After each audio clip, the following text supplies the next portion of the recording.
শ্রীভূমিতে চলন্ত বাসে যুবতীকে যৌন হেনস্থার চেষ্টা, উত্তেজনা চরমে। আসামের শ্রীভূমি জেলায় চলন্ত বাসে এক যুবতীর সঙ্গে যৌন হেনস্থার ঘটনায় তীব্র উত্তেজনা ছড়িয়েছে। মঙ্গলবার এএসটিসি নিয়ন্ত্রণাধীন ট্র্যাভেলার বাসে বদরপুর রুটে এই ঘটনা ঘটে।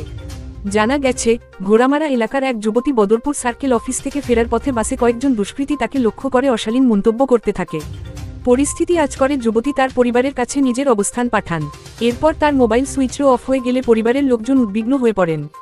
বাসের মধ্যেই যৌন হেনস্থার চেষ্টা চালানো হলে যুবতী নেমে যাওয়ার চেষ্টা করেন, কিন্তু দুষ্কৃতীরা দরজা বন্ধ করে দেয়। এক পর্যায়ে তাকে ধাক্কা দিয়ে বাস থেকে ফেলে দেওয়া হয়।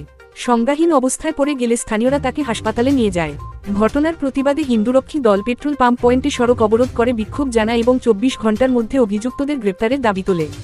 শ্রীভূমি জেলার পুলিশ সুপার পার্থপ্রতিম দাস আশ্বাস দিয়েছেন যে অভিযুক্তদের দ্রুত গ্রেপ্তার করা হবে।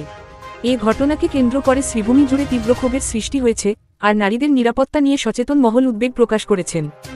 कल भी गण आंदोलन किया, आज भी गण आंदोलन में है। आज हम प्रशासन के रिक्वेस्ट से हम यहाँ से उतरे हैं। हम कल से दोबारा नहीं उतरेंगे। आज तक कल दोपहर तक प्रशासन ने बोला है डिटेन करने का। अभी 5 गाड़ी डिटेन कर लिया है प्रशासन ने। हमको प्रशासन पे पूरा विश्वास है, लेकिन हम अब हमारा सनातन समाज और हिंदू रक्षी दल पूरा जाग गया है।